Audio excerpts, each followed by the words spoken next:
zaangażowania poszczególnych krajów w ten albo drugi, albo w inny konflikt. Okazuje się, że te stosunki europejskie są naprawdę powiązane od Hiszpanii, Portugalii aż po Rosję i Rosja od początku XVIII wieku coraz wyraźniej uczestniczyła w tym. Później się mówiło w XIX wieku, że później mówiło o koncercie mocarstw.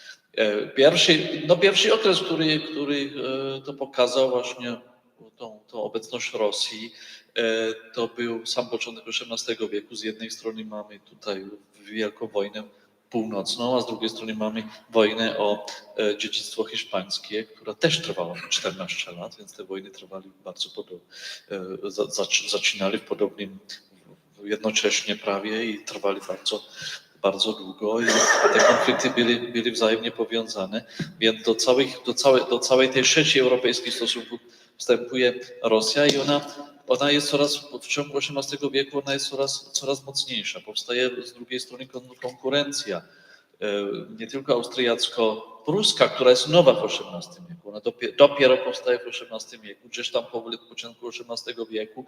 No i przypominam, że ostatnia wojna prusko-habsburska, nawet bym nie powiedział austriacka, to ona się skończyła zaledwie 9 lat przed pierwszym rozbiorem. To był koniec wojny 7-letniej, która pośrednio dotyczyła również Polski, przynajmniej przez przemarsze wojsk. No i właśnie na tych przemarszach wojsk widać było, że Rosja staje się dominującym mocarstwem w Europie Środkowej. To, co dzieje się ze strony Prus i Austrii, to są najpóźniej od początku panowania Katarzyny II, to są próby zrównoważenia rosnącego wpływu i hegemonii rosyjskiej. Więc te państwa jak gdyby dołączają się do pewnej dynamiki politycznej, która jest już zwrócona przeciwko Polsce. To, co się okazało podczas wojny 7-letniej, niestety, że Polska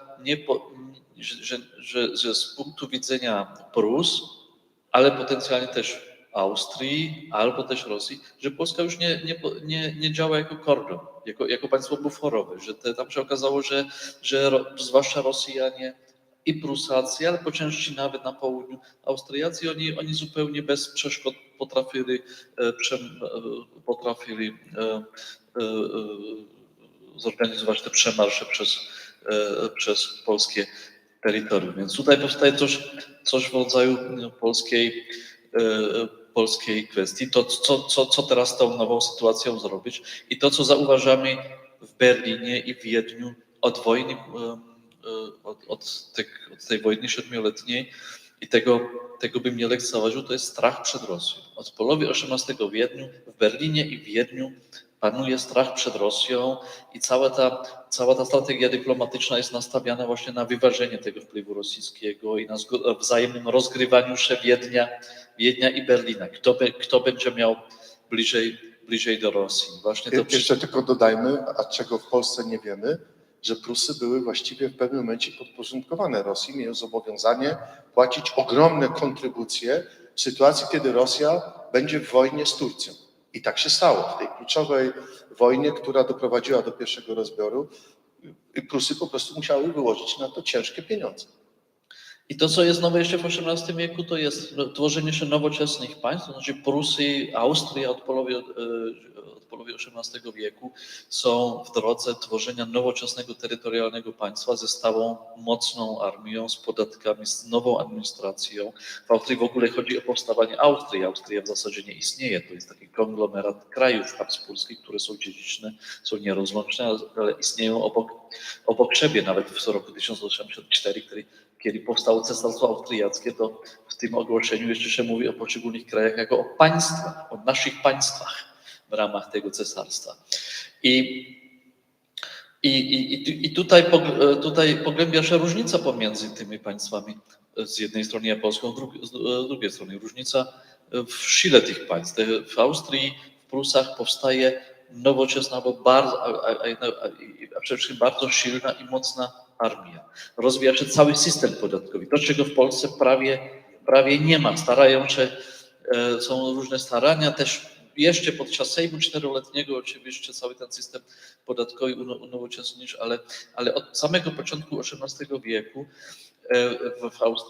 w Austrii, znów mówię Austria, i w Prusach bardzo szybko rozwija się system podatkowy. To są państwa, które są bardzo bogate w porównaniu z Polską. Stać ich na te ogromne armie i w trakcie tego procesu, ja to skrócę teraz, zmienia się też myślenie o tym, jak działa państwo i jakie są obowiązki władców tych państw. To znaczy, że z pozycji czołowych, decydujących działaczy w Wiedniu, przynajmniej Józefa II, Maria Teresia to pytanie, ona może należała jeszcze trochę do tej starej epoki, a jednocześnie Fryderyka, głównym nakazem moralnym dla władcy jest realizacja wszystkiego, co wydaje się racją stanu.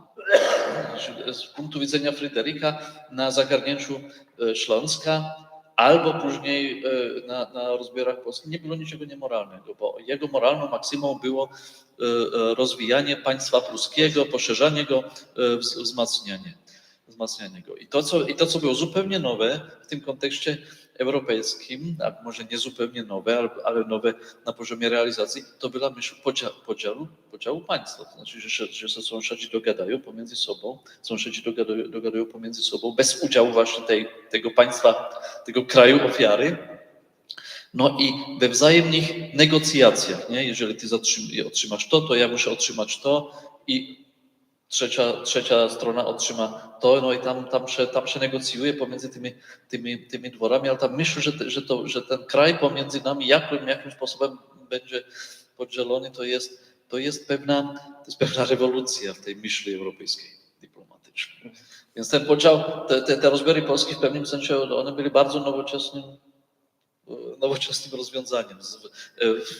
Jeżeli patrzymy na ten proces z perspektywy historycznego rozwoju dyplomacji i państwowości europejskiej.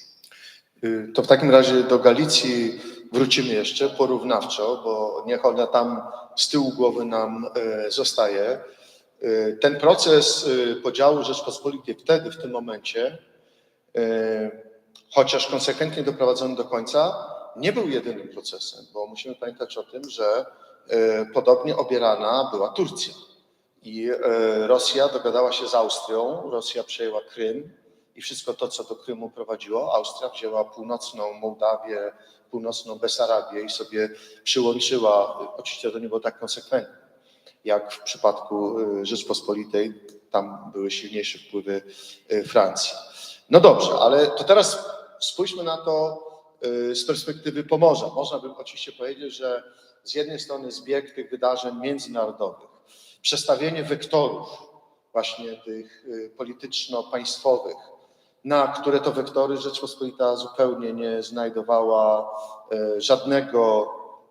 żadnej odpowiedzi. Plus to coś, co potem przecież pisano, że Polska nie rządem stoi i co było kluczowym interesem Rosji. Jak się czyta, nawet w tych tekstach, które są tutaj w przeglądzie politycznym, to obydwoje autorzy bardzo mocno podkreślają, że kluczowym interesem Rosji było niedopuszczenie do zmian, reform w Rzeczpospolitej, że utrzymanie starego ustroju, a więc degeneracja państwa, to był kluczowy interes. No a teraz spójrzmy oczywiście z perspektywy naszego regionu, bo tak jak powiedział profesor Rzeźnik, najmniejsza część przypada Prusom, również jeśli idzie o potencjał demograficzny, ale jednocześnie to jest to specyficzne miejsce, ten interes pruski, Berlin-Królewiec, tutaj to się pcha i marzy, żeby, no właśnie, ten postulat moralny, czyli dbania o rozwój państwa pruskiego zostaje zrealizowany. Jak to wygląda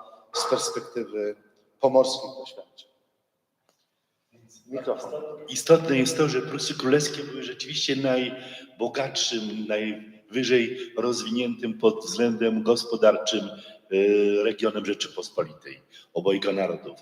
I to nasze położenie między kolebką Prus, kolebką, którą właściwie stworzyli też w dużej mierze nasi władcy, a pozostałą częścią państwa. To było naszym, bym powiedział, w dużej mierze nieszczęściem.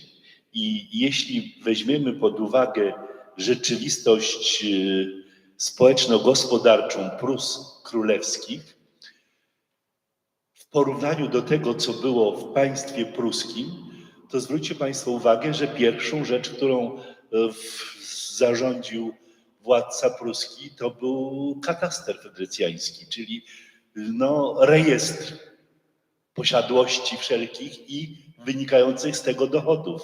Jednocześnie weryfikacja praw własnościowych, czy dzierżawczych, czy innych. My tego nie doceniamy, ale w tamtym okresie to było coś wyjątkowego i miało znaczenie, że tak powiem, na pokolenia. Z drugiej strony też zauważmy, że w Prusach Królewskich stosunkowo silne było mieszczaństwo, ale nawet i chłopstwo w porównaniu do innych znowuż ziem polskich. A szlachta tutaj była, ale stosunkowo było jej niewiele, tej zamożniejszej, a ta drobna już powoli zbliżała się do poziomu gburów, których tu u nas takich, bym powiedział, samodzielnych w dużej mierze podmiotów gospodarczych było stosunkowo wiele. I jeśli teraz weźmiemy pod uwagę czas, kiedy ten pierwszy rozbiór nastąpił i to, co się działo tutaj w państwie pruskim, czyli u nas pod zaborem pruskim, z tym, co się działo w Polsce, w tej jeszcze istniejącej Polsce, to jest znowuż niesamowicie ważna sprawa. To pan profesor Prądzyński wciąż podkreśla, że nasz region nie przeżył doświadczeń Sejmu Czteroletniego, Komisji Edukacji Narodowej i wielu takich bezcennych dla dziejów państwa zjawisk. Nasi, jak pisze Jan Karnowski, student Seminarium Duchownego w Lublinie, dziś to byłby prawie doktorat, bez oporu przyjęli nową rzeczywistość. Karnowski w którymś miejscu pisze, że ani jeden strzał na Nie padł Pomorzu w nie obronie. padł w obronie Rzeczpospolitej. No. Szlachta śpieszyła się, żeby pojechać przynajmniej do Królewca albo w inne miejsce, by złożyć homagium. I zresztą potem szczyciła się tym, że mój przedstawiciel, mój przodek był w Królewcu i to złożył. Czyli inaczej mówiąc, w sytuacji, kiedy w Prusach, gdzie w mieście była też dosyć liczna już wtedy społeczność języka niemieckiego,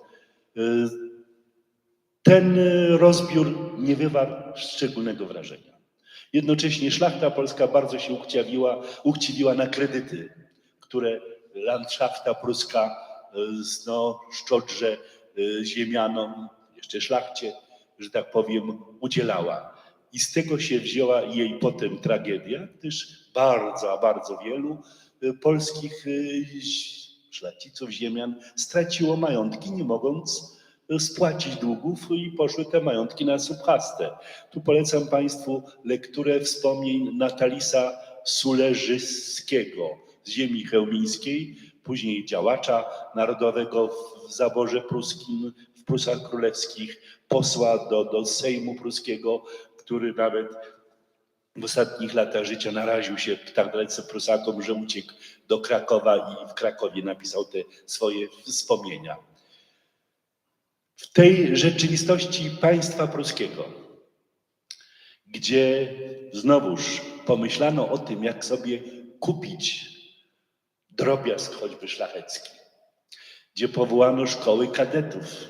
Józef, pozwól, że cytat, bo z Karnowskiego mam dotyczący... Też to mam tu. Podobnie jak synów szlachty zachodnio-pruskiej utworzono zakładu kadetów w Chełmie i edukował na oficerów i Niemców, tak posyłał młódź szlachecką kaszubską do podobnego zakładu w Słupsku. Nic dziwnego, że szlachta kaszubska gremialnie garnęła się do tej edukacji żołnierskiej i do zawodu oficerskiego. W familiach bowiem, gdzie ojciec pomarł, a zostawił dzieci małoletnie, tam król był opiekunem, a więc wychowaniem tych sierot mógł pokierować zupełnie na własną rękę.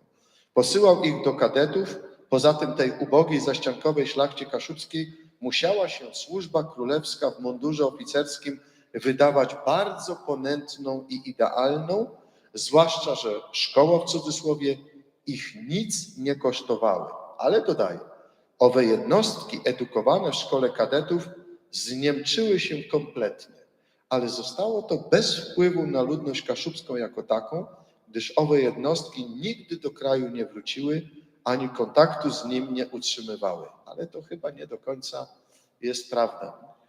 Ale bez wątpienia ten proces właśnie zapoczątkowany wtedy germanizacji, on z czasem dzięki takim zjawiskom przyspieszał, bo w końcu i w tradycji polskiej mamy za mundurem panny sznurem.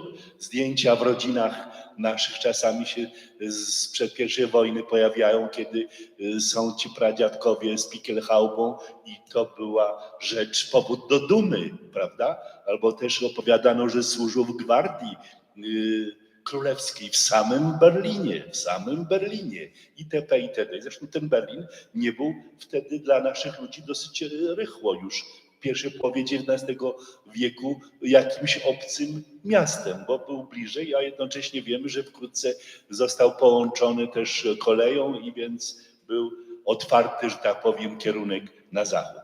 Ale pomijając tę germanizację szlachty i te szkoły kadetów i te subhasty majątków, które były na tej subhaście najczęściej przejmowane przez Niemców. Między innymi gdzieś tu na przykład na Kocieliu bardzo wielu było obywateli już potem Gdańska, tych nie żeglarzy, jak oni się nazywali, ci właściciele statków, armatorów na przykład, czy właścicieli jakichś fabryk.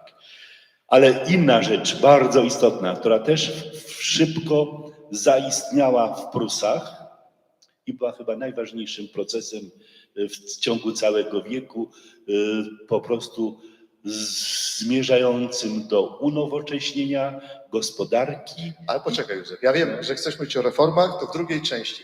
Ale jeszcze o edukacji chciałem wspomnieć. No właśnie, ale to za chwileczkę w drugiej części. Ale chciałem zapytać, czy obydwu panów, czy nie macie takiego wrażenia, że w naszej pamięci i w też takiej wiedzy historycznej okres także w odniesieniu do Pomorza, między 1772 a 1807 czy 1815 jest najsłabiej obecny.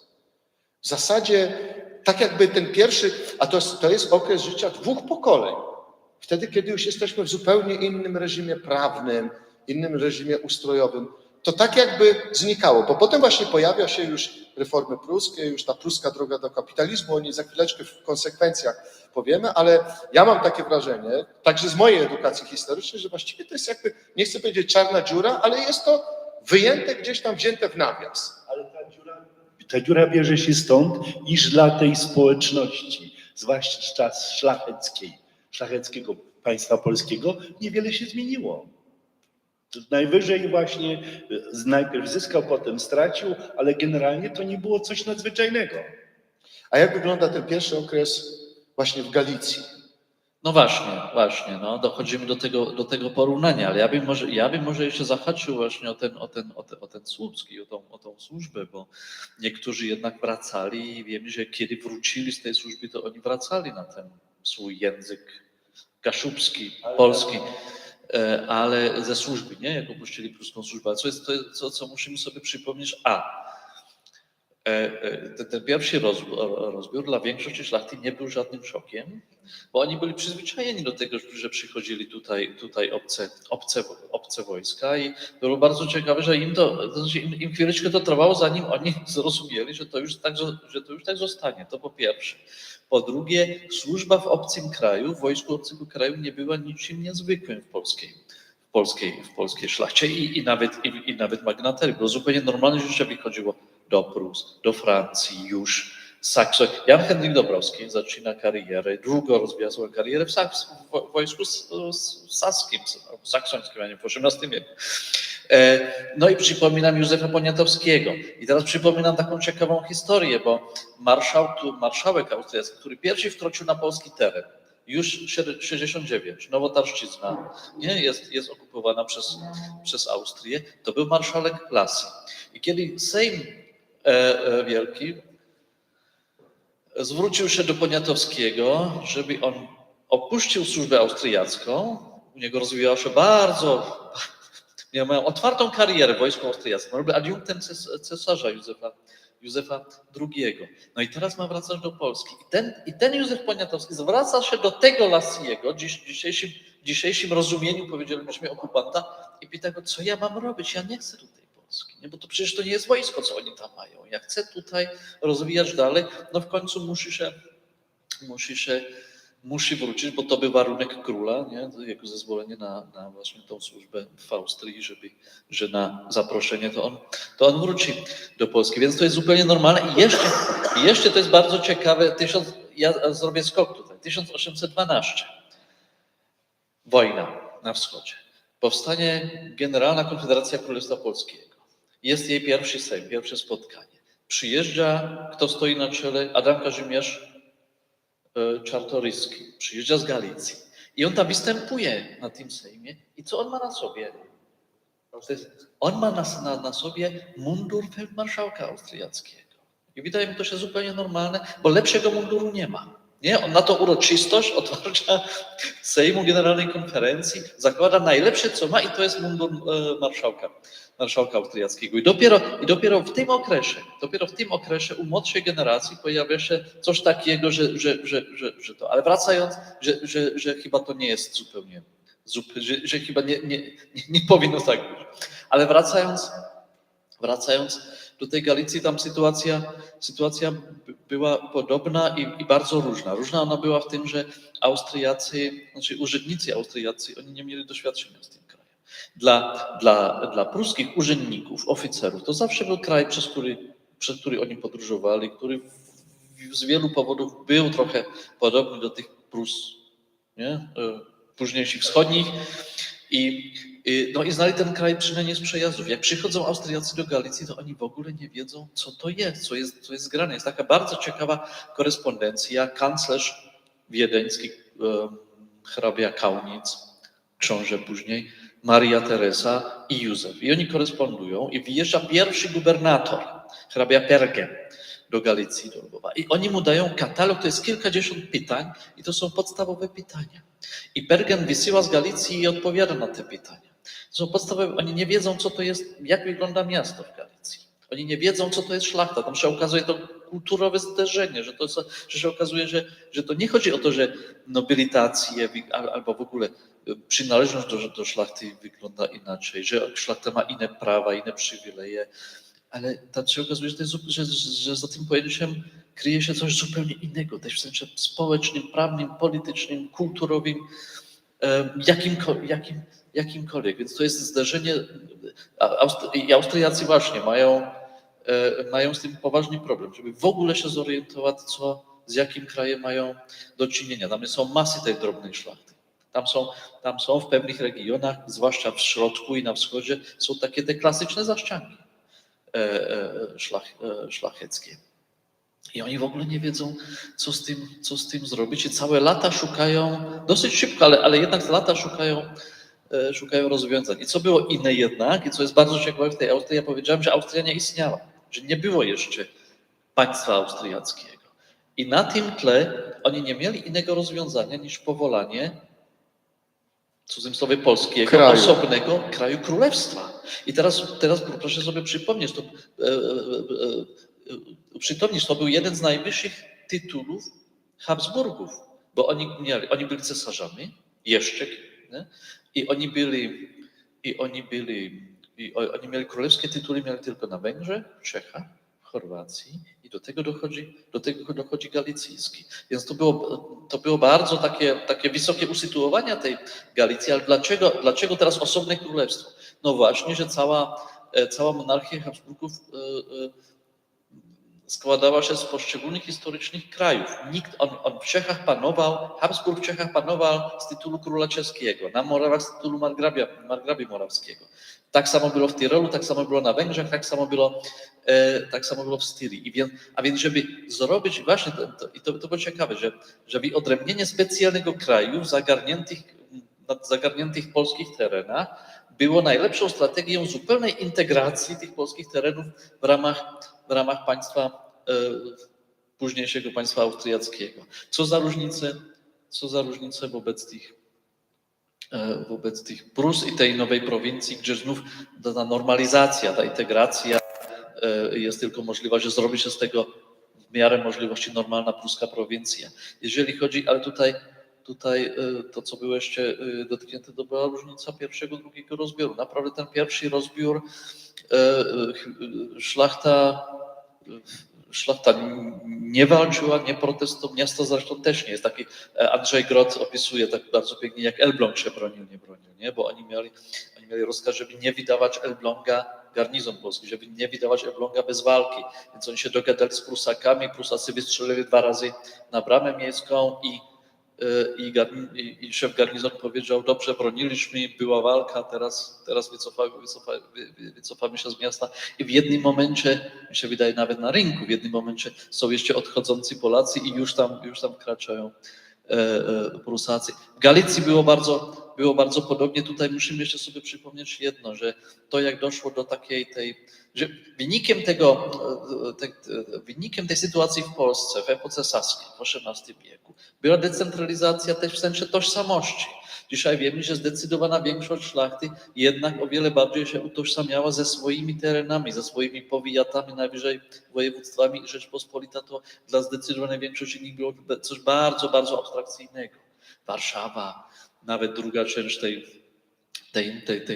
tej Unii, więc oni pozostawali w swoich regionach, na swoich terenach, no i oczekiwali najpierw co będzie. I jak doszło do organizacji Homagium w Austrii, bo było nadmienione Homagium, gdzie też nie wszyscy były wyjątki, ale posłusznie się zjeżdżali. No jak to zorganizować w takim jednak rozległym kraju, jak była Galicja? No to to nie da się z taką ilością szlachty, gdzie nawet nie wiadomo, kto jest szlachcicem i kto nie, no to zdecydowano, że w poszczególnych, dopiero tworzono te cyrkuli i te powiaty austriackie, że w tych poszczególnych regionach szlachta się będzie zjeżdżała, będzie delegowała kogoś, nie, z tego powiatu, zastępcę całego powiatu albo całego regionu, który będzie miał pełnomocnictwo, żeby w ich imieniu złożyć homagium, hołd królowi albo królowej w tej chwili. Zwłaszcza, że ogromna większość Galicji. nie potrafiła pisać, czytać. Tak. I ich pierwsza reakcja, konotacja była, ach tak, sejmiki. Przecież to są sejmiki. Ja zawsze, jak wszystko było, zjedziemy się na sejmik i wybieramy posłów z własnego grona, więc oni, to znaczy z jednej strony Austriacy się nie orientowali, z jaką rzeczywistością, co mają co do czynienia, ale tak samo było po stronie polskiej szlachty. Nie? Oni odczytywali to, co było nowe, to oni odczytywali właśnie w tych koordynatach, właśnie tłumaczyli to na własną tradycję. Jeżeli było organizowane Homagium, to ich pierwsza reakcja była, że to są przecież sejmiki. No właśnie, ale w tym, co mówicie, jedno wybrzmiewa, co zresztą zwłaszcza w tej najnowszej historiografii się pojawia, że oto właściwie Rzeczpospolita jako instytucja państwa, właśnie z administracją, skarbem, wojskiem i tak dalej, de facto nie istniała. Często studentom tłumaczę, że starostwo Rzeczpospolitej to nie było starostwo tak jak my dzisiaj myślimy, że to jest administracja, powiat i tak dalej, tylko to była administracja majątkiem królewskim, z czego ten, kto miał to starostwo, całkiem dobrze sobie żył, no i oczywiście kwestia sądownictwa. No ale właśnie w historiografii pojawia się taka teza, która mówi, że w zasadzie specyfiką Polski i również Polaków w tym kontekście jest to, że weszliśmy w nowoczesność w nie własnym państwie, tylko w państwach zaborczych, że jakby nowoczesność, ta, która się rodzi z początkiem XIX wieku, to jest nowoczesność nam narzucona. I tym klasycznym przykładem jest właśnie to, co się dzieje w państwie pruskim w wyniku wojen napoleońskich. I tutaj poproszę profesora Józefa o skomentowanie, o krótką opowieść o pruskiej drodze do kapitalizmu, ale ja Państwu powiem, że kiedy studiowaliśmy i mieliśmy zajęcia z profesorem na ten temat, nikt na ten temat nie wiedział nic, ponieważ tego nie uczono nas w szkole. W związku z tym zajęcia, ćwiczenia nasze odbywały się w taki sposób, że profesor na początku stał i opierał się o katedrę 2 rękoma, potem już tylko jedną, a na koniec już tak. Ponieważ dla nas to była wiedza absolutnie hermetyczna. To było coś, co było od nas kompletnie odległe. Żadne że wojny, tylko tutaj jakieś reformy agrarne. O co w ogóle tym wszystkim chodzi? A tymczasem profesor Labuda mówił, że nic nie będziemy wiedzieli o Kaszubach i o Pomorzu, jeśli nie przeanalizujemy tej pruskiej drogi do kapitalizmu w wariancie pomorskim. Co ono właściwie oznaczało? Że te reformy zostały podjęte właśnie w okresie wojen napoleońskich. W momencie, kiedy państwo pruskie przeżywało wielki kryzys i było niemal bliskie upadku. Byli tam ludzie, którzy potrafili właśnie ten program odbudowy państwa, unowocześnienia sformułować i zrealizować. Czyli poszerzyć, bym powiedział, krąg ludzi utożsamiających się z państwem, broniących tego państwa. Dotyczyło to mieszczaństwa, dotyczyło to w naszym przypadku najważniejsze, dotyczyło to wsi. I te reformy uwłaszczeniowe, my też krytykowaliśmy je kiedyś, że one szły w rytmie 2 kroki naprzód, krok w tył, że były one antychłopskie, proszlacheckie itp. itd. A tutaj tym, którzy to prowadzili, chodziło o to, żeby dokonać tychże reform, unowocześnienia gospodarki, jednocześnie społeczeństwa, bez jakiegoś załamania, żeby to był proces naturalny, więc uwłaszczenie chłopów dokonywało się stopniowo. Najpierw samodzielni ci nasi gburzy otrzymywali prawo własności, wpisanie swoich dóbr gospodarstw do ksiąg hipotecznych, bo też zapominamy o tym, że Prusacy wprowadzili księgi hipoteczne. Ja jeszcze widziałem takie księgi w archiwum, znaczy nie w archiwum, w piwnicy sądu w Chojnicach, gdzie one leżały nieruszone od czasów wyzwolenia, kiedy tam Rosjanie grasowali, gdzie były na początku właśnie te pierwsze dokumenty wydane podpisane przez króla, że on wzywa do rejestracji, do wpisania do ksiąg, czyli z 1700 któregoś tam roku. To było coś niesamowicie ważnego, bo jednocześnie też likwidowano przede wszystkim rzeczy, polskie niewolnictwo. Nie wiem, czytaliście ostatnio to, co napisał Pobłocki, prawda, o tym, że nasze niewolnictwo trwało dłużej nawet niż w Ameryce. Tym niemniej pamiętajmy, że my, będąc w państwie pruskim, w pierwszej kolejności w skali całego państwa polskiego, narodu polskiego, uzyskaliśmy to upodmiotowienie wsi, chłopów, upodmiotowienie mieszczaństwa, a nawet też pewne prawa, które uzyskali Żydzi. I było to coś niesamowicie. Na tej podstawie to państwo pruskie, po prostu też to Karnowski tu pisze, że właściwie o Rzeczypospolitej, o Królestwie Polskim... Józef, mam cytat. No właśnie, też to mam. Przeczytam cytat. Nie, bo to jest właśnie będzie kontekst. Albo jak nie, to znalazłem, do tego przeczytać. Tak? Dobrze. To jest z tej książeczki. Ludność kaszubska długo, bo aż do drugiej połowy ubiegłego stulecia Polską nie była. Polskości w duszy nie miała. Co jedyne z przeszłości starej Polski zachowała, to jest ową wiarę katolicką i język polski kościelny. Poza tym wie tylko, że istniała przedtem Wielka Polska, Polska szlachecka, Polska niesprawiedliwa. Z tą pamięcią łączy się żywa nienawiść wobec szlachty polskiej. Z sąsiednimi szczepami polskimi, mianowicie z Wielkopolanami, nic jej nie łączy.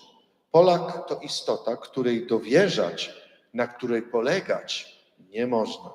Polaszenie, mowa polska, nie zgadza się z charakterem i prostotą kaszubską. Natomiast żywią wobec rządu pruskiego wyraźne uczucie wdzięczności. On to poskromił swawolę szlachty, uregulował sądownictwo, on to uwłaszczył większą część zaciężnych gburów, on uwłaszczy i tę resztę. Król pruski to nasz król, dobry król, urzędnik pruski, landrat najlepiej wie, czego biednej ludności kaszubskiej brak. Dlatego wybierają go posłem do Sejmu. Więc nienawiść do szlachty i Polski szlacheckiej, poczucie krzywdy i upośledzenia wobec braci polskich, brak ideału i tradycji narodowych, natomiast wdzięczność wobec rządu, oto charakterystyka ludności kaszubskiej w pierwszej połowie ubiegłego stulecia, czyli w pierwszej połowie XIX wieku. Kaszubi więc polskości w duszy nie mieli. Gdyby nie system antypolski, ta dobrowolna germanizacja Kaszub byłaby dzisiaj znacznie dalej. Historia ludności kaszubskiej naocznie wykazuje bezpodstawność twierdzeń hakatystycznych, że dla wielkopolskiej propagandy system antypolski nastąpić musiał. Kaszubi nie byli Polakami narodowcami, ale sam rząd przyłożył im pieczęć narodowości polskiej. Druga połowa ubiegłego stulecia, czyli druga połowa XIX wieku, jest okresem odrodzenia narodowego. Przyczyniły się do tego rozmaite czynniki i on tam przywołuje powstania i tak dalej. Ale w tej pierwszej połowie XIX wieku rewolucyjna zmiana to również wprowadzenie reformy szkolnictwa powszechnego. Przymus szkolny 1825. Były to szkoły słabe, nie obejmowały ogółu dzieci i tak dalej, ale były. Też w tej pierwszej połowie XIX wieku mamy przekształcone dawne kolegia, czy powiedzmy na miejsce dawnych kolegów jezuickich, pierwsze gimnazja. Moment przełomowy to rzeczywiście okres wiosny ludów, tyle że ta wiosna, nasza wiosna ludów, ja wciąż to próbowałem też studentom wpoić, a to nie udało się za bardzo, że była ona w latach co najmniej 46-50, bo przecież rewolucja 1846 roku, ta za przyczyną Towarzystwa Demokratycznego Polskiego miała objąć wszystkie ziemie polskie, objęła również Pomorze i Wielkopolskę. Co prawda się tutaj mało co udało, ale to pobudziło i chłopów i w jakiś sposób też nawet solidaryzm klasowy po trochu się ujawnił. Zauważcie, że u nas już wtedy była ta próba powstania starogardzkiego, a w tym samym czasie mieliśmy powstanie krakowskie i rebelia, chłopska rabacja. Tego tu myśmy już dzięki temu, co się dokonało w tym pierwszym półwieczu pruskim, nie mieliśmy. I dlatego też potem, ten drugi, kolejny bardzo ważny moment, to jest to właśnie wiosna ludów, kiedy po już powstaniu listopadowym, kiedy też były przecież kontakty między Prusami królewskimi a terenami powstańczymi, duch narodowy Polski zaczął się budzić i zaczął być ukształtowany w duchu rewolucji 1948 roku. Praw obywatelskich, równości obywatelskiej, itp., itd. I mamy, zauważcie, że w tym samym czasie mamy Cejnowe i mamy początki ruchu kaszubskiego, podmiotowości Kaszubów. Są to rzeczy, których zwykle my nie doceniamy. I znowuż najbardziej w sprawie polskiej, patriotyzmowi polskiemu służą prześladowania. Nie? Chyba zauważyliście, nie? Do dziś dnia. Męczennicy, kto męczennik, kto dumny i tak dalej. Nie ma dumy z dokonań w pracy, ale jest duma z przeżytego cierpienia, męczeństwa. No to słabo pasujemy. To zupełnie nie pasujemy. Zupełnie nie pasujemy. Ale dopiero właśnie Kulturkampf, nie?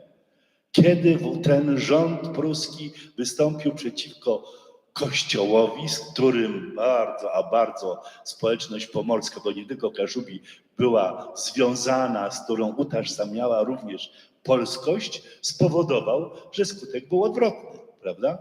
Więc to jest też coś, o czym warto pamiętać, a jednocześnie tu jeszcze nikt nie powiedział o reformach józefińskich.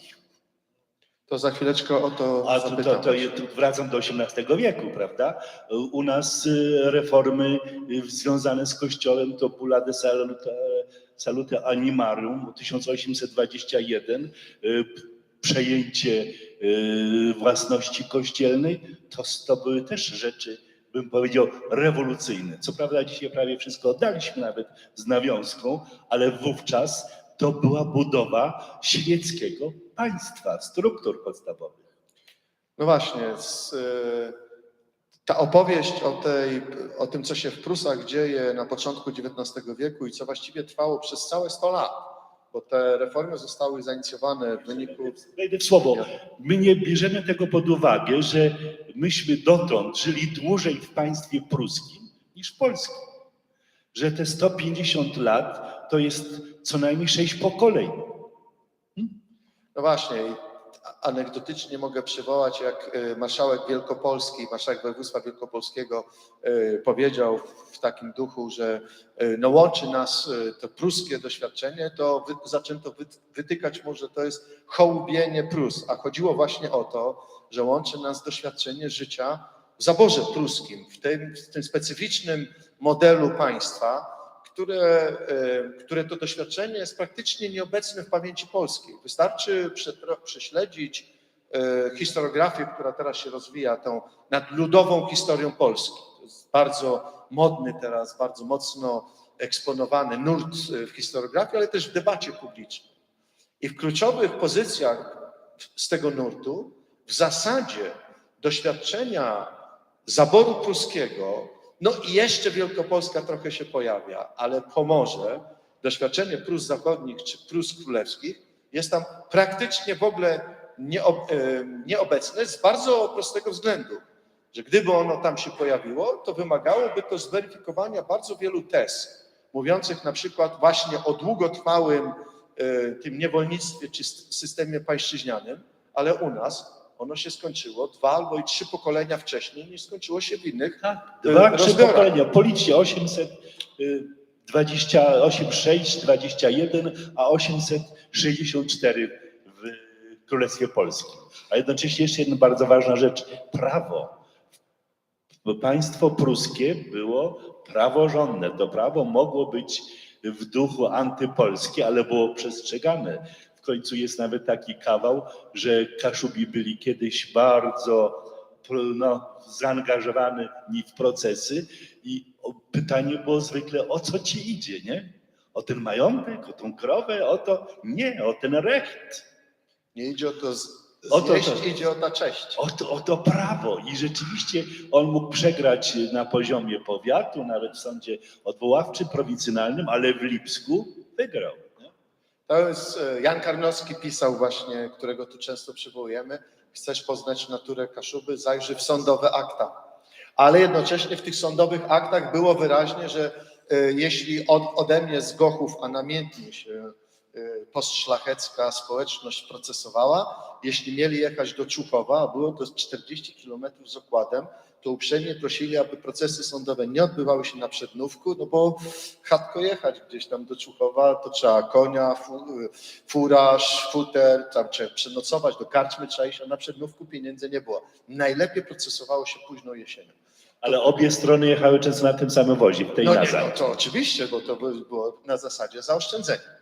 No dobrze, ale właśnie to jest pruska droga do kapitalizmu. To chciałbym Milosza właśnie z takiej perspektywy trochę porównawczej, bo zajmuje się tą ścieżką, tym okresem w różnych krajach. To nie jest tylko Galicja, bo profesor Milosz na przykład zajmuje się również trochę Litwą, czyli tymi dawnymi kresami, również obserwacja saksońska. Na ile ta pruska droga i to nasze doświadczenie, bo interesuje nas to też doświadczenie pomorskie, jest specyficzne, wyróżnia się na przykład na tle innych scenariuszy, które były realizowane w innych częściach naszej Europy, czyli Europy Środkowej.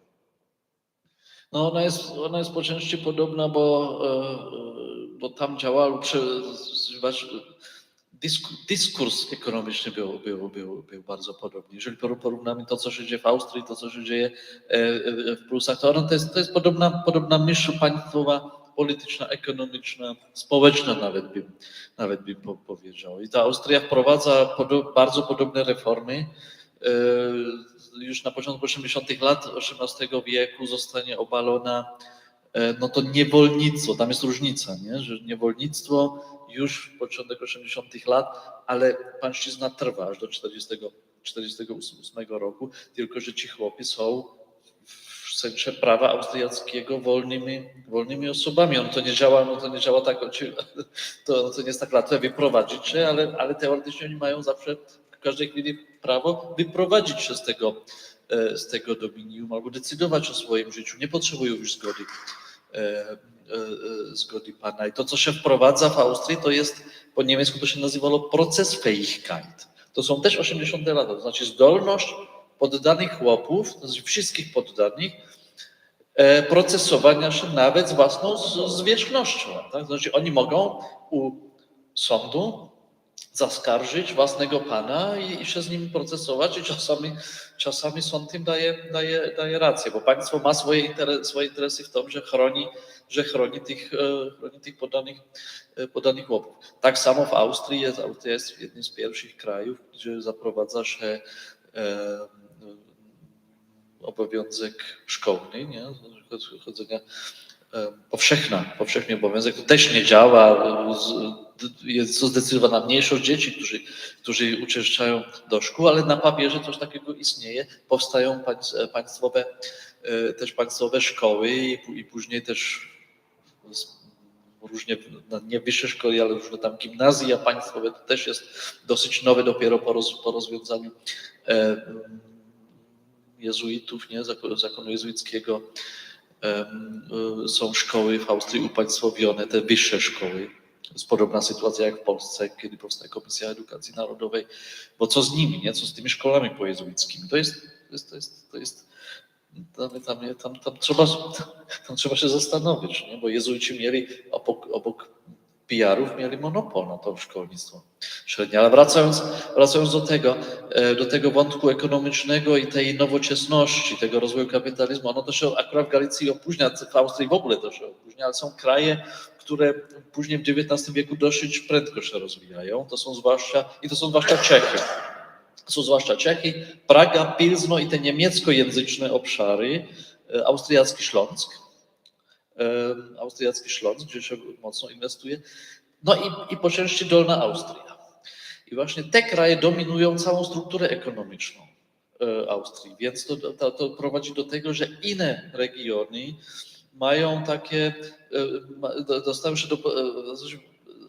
się do pozycji ekonomicznej zależności od właśnie tych centrów ekonomicznych. A to od razu zapytam może w taki sposób, bo często pojawia się taka teza, że te obszary, które znalazły się w państwach rozbiorowych, straciły w tym sensie, że stały się peryferiami, że zostały właśnie, tak jak na przykład Gdańsk i Pomorze, stało się pewnym peryferium rozwojowym, że główne siły i mechanizmy w państwie pruskim były w innym miejscu, że Gdańsk bardzo długo, i to wraz z całym regionem, był gdzieś na dalekim tle, bardzo długo nie korzystał z tego modelu modernizacyjnego. Podobnie było w Galicji, ale zabór rosyjski odwrotnie, właściwie był na szpicy rozwoju ekonomicznego Cesarstwa Rosyjskiego. Więc czy ta teza właśnie speryferyzowania i utracenia jest tezą prawomocną? No nie, tutaj to zależy, jakie tereny do jakiego kontekstu wchodzą. I tutaj w tym kontekście austriackim Galicja była regionem strukturalnie słabym w porównaniu z krajami czeskimi, z Dolną Austrią. Więc jeżeli byśmy patrzyli, to jest częsty problem historiografii, jak patrzymy tylko na Galicję, to ono się wydaje, że ona się jakoś rozwija. Jeżeli patrzymy na całą Austrię, to się okazuje, że Galicja staje się zdecydowaną peryferią tych struktur ekonomicznych austriackich, gdzie ona pełni rolę peryferii i przez to hamuje się, jest zahamowany jej rozwój, bo na przykład nie rozwija się w XIX wieku sektor finansowy, nawet taki zalążkowy, bo inwestują banki wiedeńskie. Straszny problem, aż całą pierwszą połowę XIX wieku jest w ogóle straszny problem stworzenia galicyjskiej kasy oszczędności, stworzenia kredytu ziemskiego dla szlachty. To jest podstawowy problem. No i to w Rosji wyglądało inaczej, bo jednak ta Polska była te polskie, teraz mówimy o kongresówce, nie? Tak. To one byli, a zwłaszcza po księstwie warszawskim, kiedy doszło do takiego bardzo dynamicznego, po prostu wszystkie problemy, które były dynamicznego rozwoju ekonomicznego, to był Nie doceniamy autonomii Królestwa Polskiego właśnie w dziejach to był ekonomicznie Rzeczypospolitej. bardzo mocny region, dla którego otwiera się cały ten rynek rosyjski. Tak? I właśnie dlatego, jeżeli chce się ukarać Polskę, no to się wprowadza granicę celną pomiędzy, która niby ogranicza Polskę jako samodzielną przestrzeń ekonomiczną. Nie? Ale ono to jest, tutaj dochodzi do tego paradoksu, że ważną rolę w modernizacji Polski, a zwłaszcza tego, jakkolwiek to będziemy nazywali, zaboru rosyjskiego, Polskiego Królestwa, mieli persekucje, represje, restrykcje mocarstwa zaborowego po powstaniach listopadowym, a zwłaszcza styczniowym. Przecież władza stara się ograniczyć możliwości ekonomiczne szlachty, którą uważa się nie bez podstaw za taki trzon szlachtę i duchowieństwo, za trzon tego ruchu polskiego narodowego. To jakim odebrać ich wpływ, ich bazę ekonomiczną, no to się wprowadzają różne tam restrykcje, które zmuszają tą szlachtę do tego, żeby się reorientować. Jak utrzymać teraz swój status społeczny, jak utrzymać swój status ekonomiczny, jeżeli się nie ma takich podstaw, których się miało aż do tych 60 lat. No to trzeba się rozejrzeć, jak zmodernizować, jak inaczej traktować to dominium, może rozparcelować, może sprzedać, może wynająć, może inwestować właśnie w ogóle poza tym sektorem agrarnym. I to są właśnie restrykcje, które doprowadzają do modernizacji polskiego społeczeństwa. Jest taka bardzo ciekawa książka po niemiecku, ona ma już 20 lat, to się nazywa Elity i rozwój ekonomiczny czy strukturowy. I ta książka ma podstawowe pytanie. Patrząc na sytuację, to znaczy patrząc na mapę Europy, gdzie jest centrum, gdzie jest semiperyferia, gdzie jest peryferia. Na początku XIX wieku Polska i Hiszpania są tak samo peryferiami Europy. Patrząc na sytuację pod koniec XIX wieku, to Polska jest o wiele bliżej, jest przynajmniej semiperyferią, jest o wiele bliżej centrum niż Hiszpania. I podstawowe pytanie tej książki jest, jak to jest możliwe, jak do tego doszło. I jego odpowiedź jest, bo w Hiszpanii elita klasyczna, stara, szlachecka, agrarna elita utrzymała swoją władzę. A Polska musiała się starać. Polska musiała się starać. Mogę wejść w To miało słowo? ten efekt modernizacji. Ale jeszcze tylko jedno zdanie. My zawsze mówimy, znaczy kiedyś się dyskutowało, no i dobra, to te państwa zaborcze wprowadzili reformy, modernizację, chronili tych łopów i tak dalej, ale to są oczywiście typowe reformy nowoczesnego państwa. Jakiekolwiek państwo by tutaj było, poza Imperium Otomańskim może, nie? Gdyby była będziemy gdybali to, gdyby istniała Polska, gdyby Polska była przyłączona do Szwecji, do jakiejkolwiek państwa, to te same reformy w takim albo innym wydaniu, w takiej albo innej wersji. No nie jestem pewny, Polacy są lepsi, mogliby tego nie robić. Ale a propos właśnie tej Hiszpanii i poziomu, że tak powiem, różnych państw. Ja kiedyś spisałem wspomnienia Jana Sikorskiego, urodzonego w Wielkich Chełmach, w biednych kaszubskich stronach. Tata rzeczywiście bardzo zaangażowany w pracę organiczną, więc synowie studiowali w Genewie, w Lozanie. No i właśnie w czasie I wojny światowej oni byli tam również dalej, między innymi z tytułu, żeby nie iść do wojska. Ojciec przyjechał w sprawie polskiej, żeby tam się kontaktować i przy okazji synowie mówią do taty: tata, może byś tu kupił kawałek ziemi, postawilibyśmy dom, mielibyśmy coś na przyjazdy, na lato, na zimę, a on mówi do nich: synku, w tym biednym kraju? Myślał o Szwajcarii. O Szwajcarii. W stosunku do tego, co było tu w Prusach Królewskich, czyli zachodnich już, to poziom życia w Szwajcarii był wtedy w I wojnie światowej. Chciałbym o jeszcze jedną rzecz zapytać. Powiedziałem na początku Państwu, że ta pamięć o rozbiorach, o tym pierwszym rozbiorze jest taka bardzo rachityczna, ale ja przed tym dzisiejszym spotkaniem próbowałem trochę potropić, jak to było onegdaj, kiedy były okrągłe rocznice. 1972 rok, w zasadzie nie chcę powiedzieć, że nic się nie działo, bo być może nie trafiłem, ale nie natrafiłem na jakiekolwiek większe wydarzenia. Pewnie dlatego, że trzeba by wtedy mówić o tym, że prowodyrem rozbiorów była Rosja, a poza tym to jednak był początek epoki gierkowskiej, szliśmy do przodu i budowaliśmy nową Polskę, to nie ma co tutaj mówić o mizerii. No to postanowiłem szukać w 1922 roku. Byliśmy na fali odzyskania niepodległości i nikt nie był zainteresowany dyskutowaniem o tym, jak doszło do tego, że tę niepodległość utraciliśmy.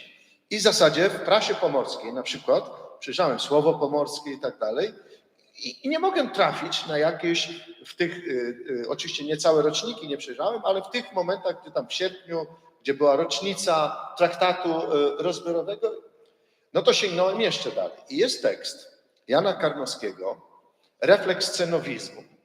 Taki tekst z Gryfa z 1911 roku i pisze Jan Karnowski tak. On się tu nam często pojawia, to był mądry człowiek. Pisze tak.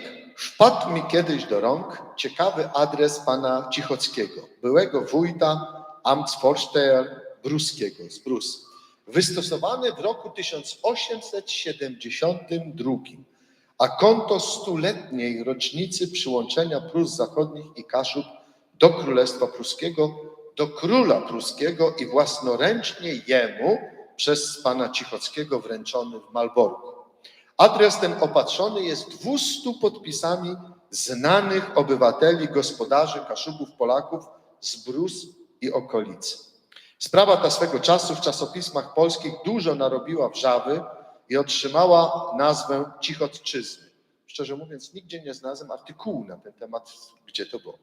W adresie tym, jest to panegiryk na dobrodziejstwa rządów pruskich, znajduję pewne myśli i zwroty świadczące, zdaniem moim, o ideowym związku z poglądami Cejnowy. To jest ten czas, kiedy Karnowski, młody, wówczas przecież student seminarii, tropi, co też Cejnowa sobie myśli. Ale nieważne, co Cejnowa myśli, ważne, co oni piszą. Oto, i tu są cytaty. W dzisiejszym dniu 100-letniej rocznicy i tak dalej, racz wasza cesarska mość przyjąć z rąk wiernych mieszkańców Kaszub ponowny hołd. Kiedy przed 100 laty nasi ojcowie przyjęci zostali do potężnego państwa pruskiego, wtedy oni się nie spodziewali, że nastąpią błogosławieństwa. Karnowski dodaje w nawiasie, wylicza je. A skutkiem tego swoboda współczesna, dobrobyt, poszanowanie naszego plemienia jako Słowian, ale nie tylko wdzięczność prowadzą nas przed najjaśniejsze oblicze, lecz chcemy złożyć świadectwa, że nie tylko nie podzielamy przekonań i dążności naszych rodaków, którzy się z nami nie zgadzają, ale nawet nimi gardzimy i nic nas w tym zachwiać nie zdoła. Karnowski komentuje to tak. To starannie omijanie nazwiska polskiego, to kategoryczne podkreślanie różnicy między Kaszubami a rodakami Polakami, nareszcie tytułowanie kaszubskiego plemienia Słowianami wykazują stosunek przyczynowy z ideami Cejnowy i tak dalej, i tak dalej. Ale sam fakt, że taki adres powstaje. Ale pamiętaj, co napisał Karnowski w opowiadaniu Krebane w Labece. On też to opisuje, to samo wydarzenie i było one w dużej mierze, że tak powiem, dziełem samego Katyliny, czyli tego Cichockiego. Miał taki pseudonim, mądry człowiek, który chcąc jako ten wójt się przypodobać władzy, zadbał o ten właśnie taki poddańczy manifest. Ale wtedy już no, nie wszyscy byli tego samego zdania. Ale przy okazji ja chciałbym, żebyśmy zwrócili do pana przewodniczącego prośbę na relacje Kościół a państwo. Bardzo ważne. W końcu w 1850 wprowadzono na przykład dozory kościelne i reprezentację kościelną, czy inaczej mówiąc rolę świeckich w parafii kościele. Ja niedawno studiowałem wizytacje biskupie z Warmii z końca XVI wieku, to widzę, że tam relacje między świeckimi a duchownymi były o niebo do przodu niż dziś. A tam wtedy właśnie wprowadzono dozór kościelny i reprezentację kościelną, to znaczy zarząd majątkiem był w ręku parafia. I jeszcze dodajmy, że do tego dozoru były normalne wybory. Tak? I być wybranym do dozoru to był większy zaszczyt niż być wybranym do rady gminy czy gdzie indziej. Nie było tam łatwo się dostać. Tylko największe autorytety lokalne Takim coś im powierzano. W ramach tych uwłaszczeń najpóźniej zlikwidowano co prawda dziesięcinę. I ja znam takich jeszcze proboszczów, no już dziś świętej pamięci, którzy potrafili jeszcze w latach 70., mimo że ona była 100 lat temu zniesiona, dziesięcinę zbierać. No jak ludzie dają, to biorą, nie?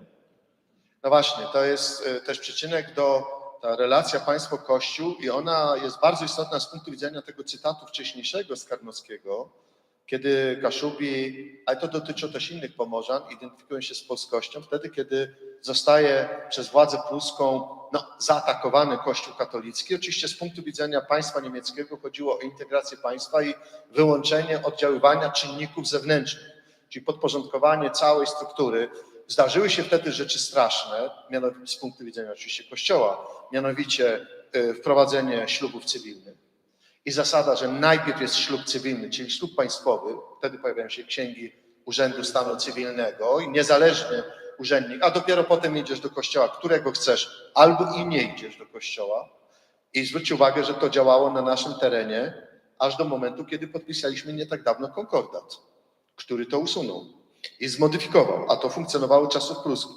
Wprowadziło przecież niezależność ekonomiczną, rozdzielono majątek parafii i majątek księdza i nad tym majątkiem parafii rękę miał właśnie ów dozór, co zostało natychmiast zlikwidowane w 1920 roku, jak tylko Rzeczpospolita się tu pojawiła. Te straszne opresje rozbiorcze zostały natychmiast zlikwidowane. Zostały również wydzielony Kościół, stracił wpływ na edukację, to znaczy pojawili się cywilni, świeccy inspektorzy szkolni. Szkoły były nadal katolickie, czy na podstawie wyznaniowej, ale jednak. Więc była cała sekwencja wprowadzania cywilnych regulacji, co niezwykle oczywiście irytowało instytucje kościelne, ale często o tym zapominamy, jaki jest kontekst. Tam mówimy tylko o prześladowaniu, prawda, o dyskryminacji itp., itd., a przecież te reformy miały zdecydowanie ciężar unowocześniający rzeczywistość. No właśnie. I na koniec dziesięcinę wykupiono. Bardzo niewiele osób wie, jak to wyglądało, a to przychodzili. To wszystko to pokazuje mechanizm pruskiej, funkcjonowania pruskiej administracji. Przychodzili, pytali, co dana wieś musi dać księdzu. Musi dać, oprócz tego, że tyle gęsi, owsa, bukwity innego, to musi dać obiad, śniadanie i kolację dla księdza na kolędzie. Dla organisty tylko obiad i śniadanie, a dla kuczra tylko śniadanie. I to wszystko wyliczano, rozliczano dla ludzi i ludzie płacili podatek, a parafia, ksiądz dostawał listy zastawne, listy, papiery wartościowe i odcinał od tego co kwartał odsetki. Tak długo, aż, jak to napisano, inflacja odsetki zjadła. Hiperinflacja w latach 20. zjadła odsetki, bo one działały jeszcze w okresie II Rzeczpospolitej. To pokazuje nam instytucje tego państwa, jak to funkcjonowało. Ale oczywiście zwyczajowo owa kolenda została, bo choć została zniesiona w latach 70. XIX wieku, no to ludzie nadal darowali. Ponieważ mówisz, że czas leci, to ja chciałbym zwrócić uwagę też na to, jak w znacznym stopniu mieszkańcy Prus Królewskich, cały czas w okresie zaboru używano w języku polskim pojęcia Prusy Królewskie. Prusy Zachodnie rzadziej. Korzystali z doświadczeń, jakie były wcześniej już w społeczności niemieckiej, między innymi spółdzielczość. My jesteśmy dumni ze Związku Spółek Zarobkowych i Gospodarczych w Poznaniu, który obejmował również Prusy Królewskie, z księdza patrona Wawrzyniaka, wcześniej Samarzeckiego, ale oni czerpali ze wzorców Schulze-Delitzscha w Niemczech. I to było bardzo ważne, że nasi ludzie potrafili z tego, co u zaborcy było pozytywnego, skorzystać, uczyć się. No i też jeszcze nie ruszyliśmy sprawy Towarzystwa Pomocy Naukowej dla Młodzieży Prus Zachodnich z 46-48 roku, czyli Towarzystwa Stypendialnego, dzięki czemu mieliśmy już dość wcześnie, już z początek drugiej połowy XIX wieku, rodzimą inteligencję ludowego, czyli chłopskiego, nauczycielskiego, innego rodowodu, która z większą skutecznością mobilizowała do działalności narodowej, w większym stopniu uświadamiała narodowo ogół społeczeństwa. Są to rzeczy, które, że tak powiem, Gdzie indziej są prawie nieobecne, albo też w Krakowie nawet uchwalby niedostrzegane. Proszę Państwa, zanim zadam ostatnie pytanie, chciałbym zapytać, czy ktoś z Państwa chciałby spytać autorów o coś albo skomentować. Albo coś, co wyniósł z domu. Bardzo proszę, tam nie wiem, czy koledzy mają mikrofon, a jak nie, to ja może. Ale to poproszę tu bliżej, żeby to w kamerze było widać. Dzień dobry, Sławomir Majewski. Ja korzystając z tego, że mamy tutaj pana profesora z Czech, chciałbym zapytać o jedną taką sprawę, bo była poruszona taka sprawa, że weszliśmy jakby w nowoczesność, nie mając własnego państwa. I na dodatek jeszcze podzielone na 3. Natomiast nasi bracia Czesi podobnie weszli w budowanie nowoczesnego państwa, bez własnego państwa, no, o tyle szczęśliwie, że w jednym. I jakieś porównanie naszej sytuacji i sytuacji czeskiej. Dziękuję. Proszę bardzo. Czy się zgodzisz z tym, że weszliście w nowoczesność bez swojego państwa? Nie zgodzę się, bo naszym państwem było państwo austriackie. I tak uważali, tak uważali czołowi przedstawiciele ruchu czeskiego. Nigdy myśl opuszczenia państwa austriackiego tak na dobrą sprawę pojawia się w trakcie I wojny światowej. I nawet czołowy przedstawiciel tego ruchu, Franciszek Palacki, widnieje do dzisiaj na banknocie 1000-koronowym. To on napisał w 60 latach, powstała jego książka Idea państwa austriackiego i tam on formuje taką misję Austrii. To znaczy taką czeską strategią rozwoju jest autonomizacja krajów, może federalizacja, ale w ramach mocnej, bardzo mocnej monarchii, silnej monarchii habsburskiej, której zadaniem historycznym, misją historyczną, sensem istnienia w ogóle jest zagwarantowanie małym narodom, Czechom, Słowakom, Rumunom, nawet Słoweńcom, Chorwatom i tak dalej, rozwój i ich ochrona, to znaczy ochrona tych ludów przed imperializmem rosyjskim i niemieckim. Nie? Więc oni mają taką imperialną myśl. I Palacki nawet pisze, gdyby nie istniała Austria, to byłoby w naszym interesie życiowym taką Austrię stworzyć. Oprócz tego Czesi uważali Królestwo Czech za swój kraj. Na tym tle powstały właśnie te różne tam spory z Niemcami, czeskimi, ale wracając teraz trochę na serio, bo tutaj są podobieństwa i są różnice, bo ten czeski rozwój, to co się dzieje w Czechach jest bardzo typowe dla tak zwanych niedominantnych grup etnicznych. To są takie małe, bez własnego państwa w sensie samodzielnego, niezależnego od jakiegokolwiek mocarstwa. To jest normalny rozwój ruchu narodowego Czechów, Chorwatów, Słowaków, Słoweńców, ale też Litwinów, Łotyszów, Estońców i tak dalej. Ja tylko dodam, że profesor Milosz Rzeźnik jest uczniem Mirosława Chrocha, który napisał książkę o małych narodach Europy. Po polsku jest. Ale ten Chroch Kaszubów nie zauważył. I teraz cały ten model rozwoju narodu czeskiego jest właściwie rozwój od niedominantnej grupy etnicznej do samodzielnego narodu w ramach dużego państwa. I dlatego ci Czesi byli takim, po powstaniu styczniowym, były takim wzorem na przykład dla Wielkopolan. Nie? Jak można bez konspiracji, bez powstań rozwijać naród, że w końcu, to znaczy w końcu XIX wieku istnieje samodzielny, samoświadomy taki naród, który działa nawet w kontekście międzynarodowym, tak? Na polu kultury, polityki, gospodarki. Czesi wyjeżdżali na Bałkany i tam tworzyli po części nową elitę państwową. Pierwszy minister edukacji Bułgarii był Czechem, urodzonym w Wiedniu. Tak, narodowym Czechem. Więc to był taki. I teraz jaka była różnica w stosunku do Polski? Nie do Pomorza, nie do Kaszub, albo nie do Kaszubów, tak powiem, nie do Kaszubów. to różnica polegała na tym, że Polacy nigdy nie przestali być grupą dominującą. Oni nawet w czasach rozbiorów byli, ja czasem mówię o grupach semidominantnych, podobnie jak Węgrzy zresztą w ramach monarchii. To znaczy, że Polacy zawsze w tych regionach, gdzie żyli, gdzie mieli większość, tworzyli elitę. Elitę kulturową, elitę ekonomiczną, po części elitę polityczną, zwłaszcza później w Galicji podczas tak zwanej autonomii, ale wcześniej też, bo mieli Sejm.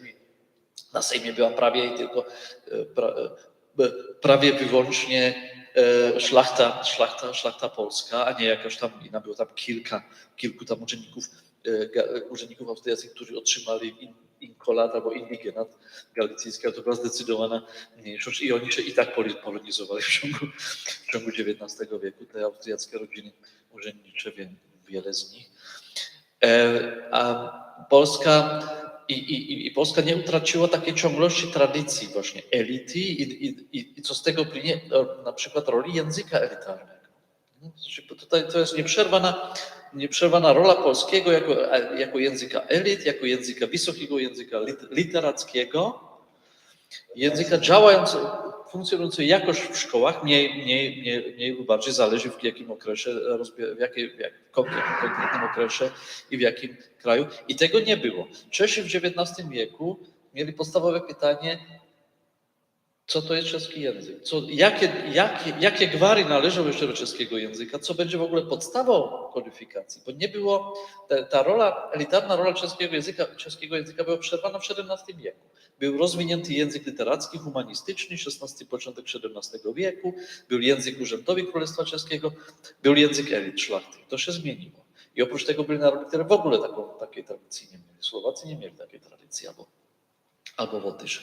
Więc na tym polegała różnica Czech i Polski, ale my wiemy, że właśnie Cejnowa w tym Wrocławiu był zainspirowany właśnie tą myślą przez Czechów i Serbów, Serbo-Łużyczan, jak właśnie z niedominantnej grupy, właśnie ta myśl odrodzenia narodowego, nie? Że jednak tą grupę można odrodzić i rozwijać świadomość etniczną, narodową, kulturową, językową. Ta myśl powstaje w Wrocławiu właśnie przez inspirację czeską i łużycką. No i my wiemy, że jeszcze Młodokaszuby byli inspirowani, często krytycznie patrzyli na tych Czechów, ale jednak Karnowski, Majkowski patrzyli. Kamil Kantak nawet twierdzi, że Młodokaszuby nazywali się Młodokaszubem nie po Młodopolsce, tylko po Młodoczechach, co był taki ruch polityczny. Ja mam pewne wątpliwości o tym, ale jednak nie? Ten ruch młodoczeski dominuje właśnie czeską politykę 1900 w tych latach, na przełomie wieków i to po prostu nie było. Ja bym nawet powiedział, że w Europie obok Czechów wpływowych nie było takiego przykładu, takiego sukcesu ruchu narodowego. Nie? Że Czesi decydują, oni wstępują, Czesi mają własnych ministrów w rządzie Austrii. To o tym się zapomina. Jest najdłuższy, oni po części dominowali też to życie polityczne, nie tylko w Czechach. Przypominam, gabinet polityczny, rząd przed Litawii, który utrzymał się najdłużej z całej historii Austrii. 12 lat, to jest bardzo długo na Austrii. To on się utrzymał tylko dzięki koalicji Czechów, Polaków, szlachty czeskiej, niemieckojęzycznej i niemieckojęzycznej szlachty czeskiej i autonomistów, konserwatywnych autonomistów ze Styrii i Tyrolu i Karytii. I niemieccy liberalowie byli w opozycji i nie wiedzieli, co mają jeszcze robić, żeby ten rząd nareszcie obalić. Mogę dwa słowa jeszcze. Ja chciałbym zwrócić uwagę na to, że w tym państwie prusko-niemieckim kształtowało się polskie społeczeństwo obywatelskie Prus Królewskich, Prus Zachodnich, że odegrała tutaj olbrzymią rolę prasa, która była czymś powszechnym, że u nas pod koniec XIX wieku analfabetyzm był rzadkością itp. itd. A jednocześnie, że my zwróceni czy zakorzenieni w tradycji, w historii Polski zupełnie nie bierzemy pod uwagę przy relacjach polsko-niemieckich czy pruskich, polsko-ruskich, polsko-litewskich, polsko-ukraińskich, Zauważcie, że po trochu nawet w historiografii jest obecna moralność Kalego. Kali ukraść dobrze, Kalemu źle. I tutaj wydaje mi się też, że jeśli będziemy gdzieś tam czytali coś, jakieś wspomnienia czy coś, to polonizacja, cudowna sprawa, ale germanizacja, dziadek w Wehrmachcie, to jest zbrodnia do dziś dnia. Więc znowuż jest przed nami olbrzymia robota i nie wiem, czy dzięki ministrom jest szansa na rychłą zmianę. No właśnie, to dotykamy ważnej i jednak trudnej rzeczy, że uczenie o zróżnicowanym doświadczeniu historycznym mieszkańców ziem Rzeczpospolitej, nie mówię celowo Polaków, tylko mieszkańców ziem Rzeczpospolitej, to jest bardzo trudny proces, a to doświadczenie było niezwykle zróżnicowane. Nawet jeśli już weźmiemy po Kongresie Wiedeńskim ukształtowane podziały terytorialne na te 3 zabory, to jeszcze oprócz tego dochodzi nam tak zwane ziemie zabrane, czyli włączone bezpośrednio do Cesarstwa Rosyjskiego. Dochodzi nam Śląsk, o którym często mówimy w taki sposób, że zabór pruski, Wielkopolska, Pomorze i Śląsk, a my żartujemy, że to był zabór pruski, no zagrabiony na Austrii, a nie na Rzeczpospolitej. I to często przypominają, że jakby w ogóle chronologia jest inna, grupy ludzi inaczej uczestniczą, procesy modernizacji, procesy budowania świadomości państwowej, to wszystko było zróżnicowane. Nie tak dawno rzuciłem taką ideę, taki pomysł albo takie moje marzenie, żeby opowiedzieć historię Polski, ale nie z perspektywy doświadczenia, powiedziałbym, ogólnonarodowego, ogólnopaństwowego, ale jako sumę lokalnych i regionalnych doświadczeń. Albo i nie sumę, bo to się często nie sumuje, to są często różnice, to są często zbiory się nachodzące, ale też nie mające części wspólnych. I okazałoby się, że wtedy ta nasza historia byłaby o wiele bardziej zróżnicowana. Myślę też, że o wiele bardziej ciekawa i o wiele lepiej tłumaczyłaby nam to, kim my jesteśmy tak naprawdę.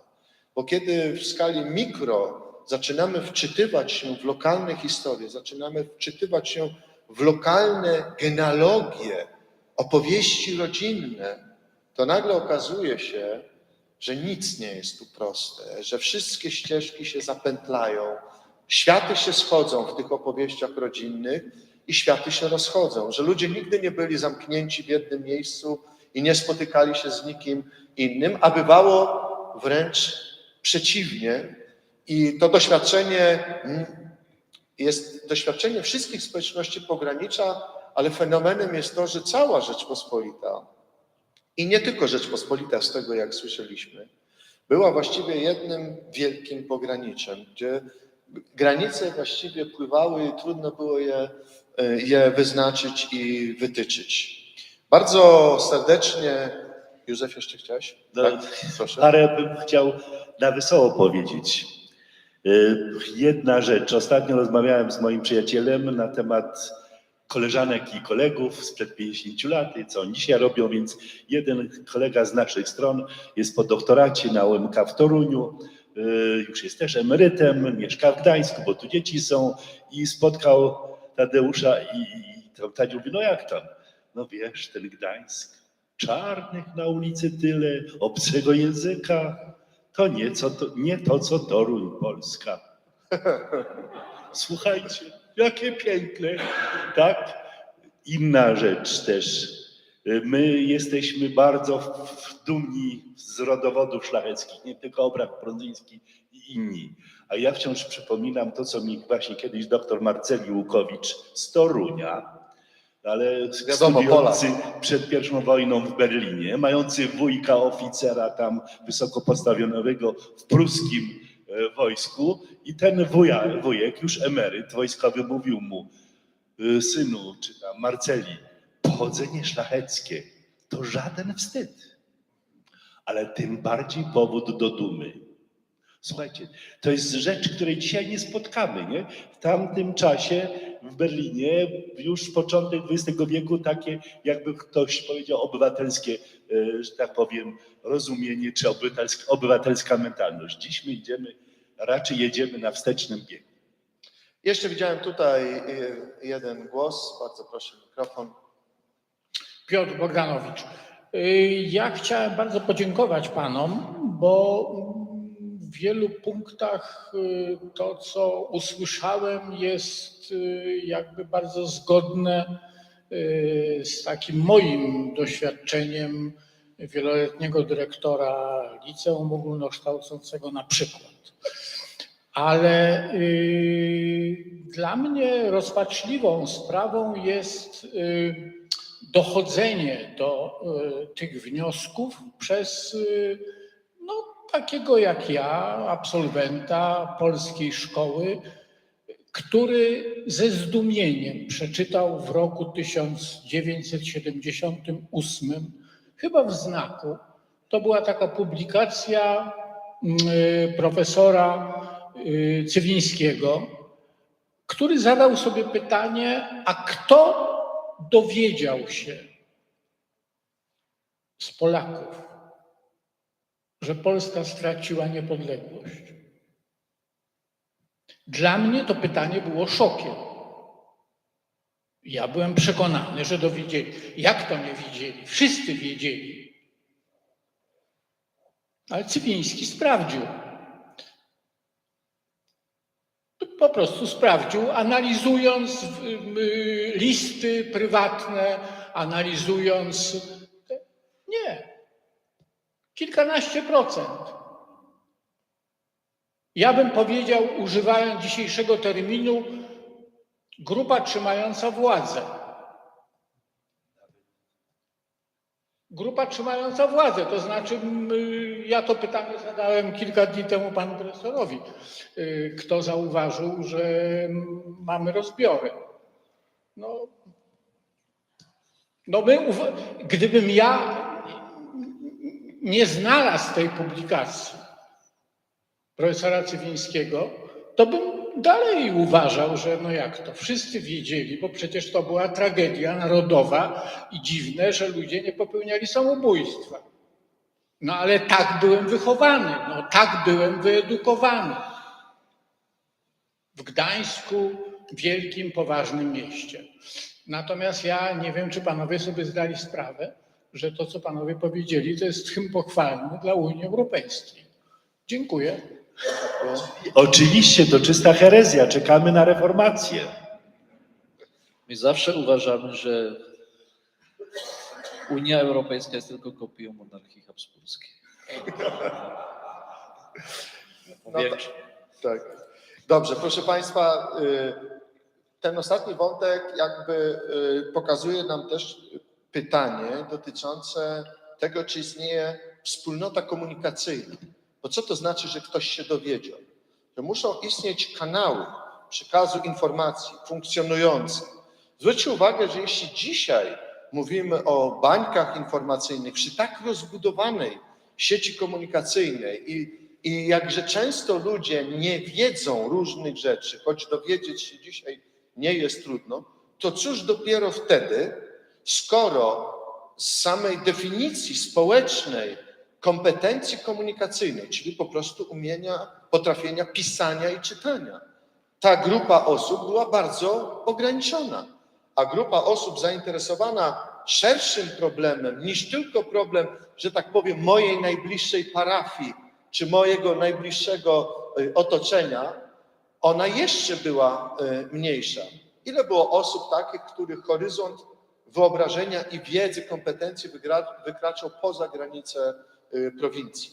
Takich osób summa summarum nie było zbyt wiele, a jeszcze jest pytanie, czy ta kwestia pojawiała się w listach, mianowicie pojawiała się wtedy, kiedy była problemem. A jak nie była problemem? A słyszeliśmy na początku, że dla wielu nie była problemem, bo z punktu widzenia owej wspólnoty komunikacyjnej, czyli szlachty, za wiele rzeczy się nie zmieniła. Przynajmniej długo sobie nie uświadomili, póki urzędnik pruski nie przyszedł i nie kazał spłacać odsetek za kredyt.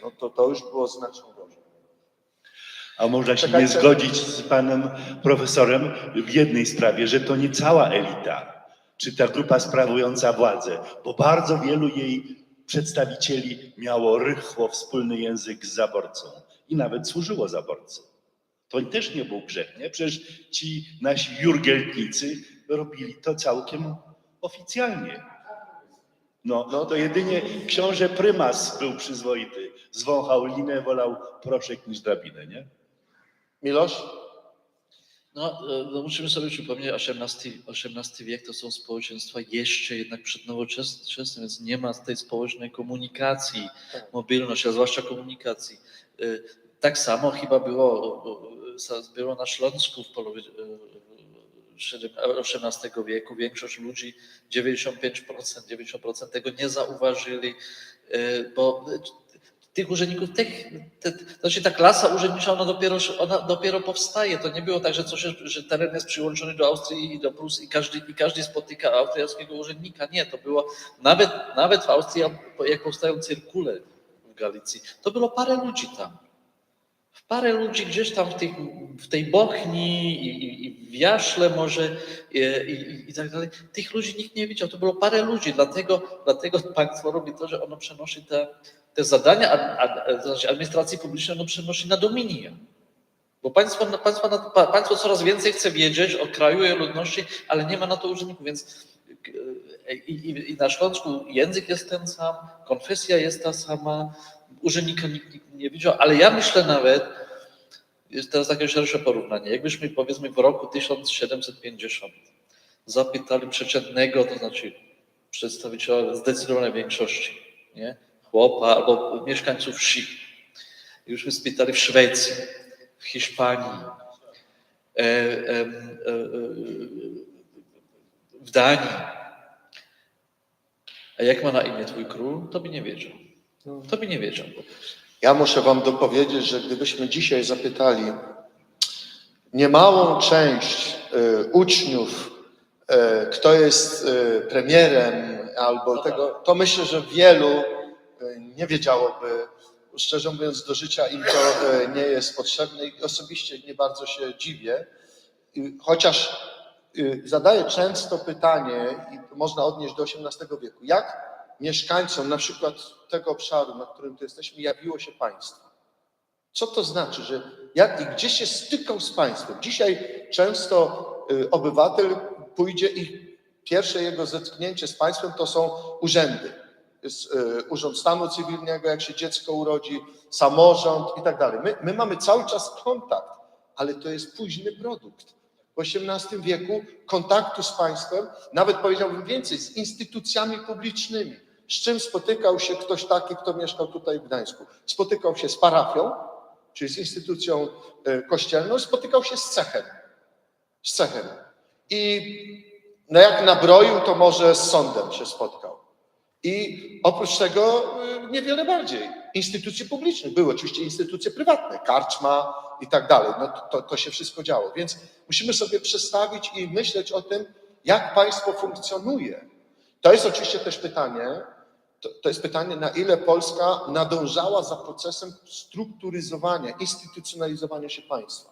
To był wielki problem Rzeczpospolitej, że wtedy właśnie, kiedy w sąsiednich krajach tak czy inaczej, bo drogi były różne, inaczej było w Rosji, inaczej było w Austrii czy w Prusach, ale państwo się strukturyzowało, tworzyło się, budowało swoje instytucje, to u nas proces budowania instytucji państwowych był no właśnie, nawet moglibyśmy powiedzieć pod koniec XVIII wieku, kto wie, czy nie był w regresie w stosunku do wieku XVI. Że nie było, te instytucje nie były słabsze.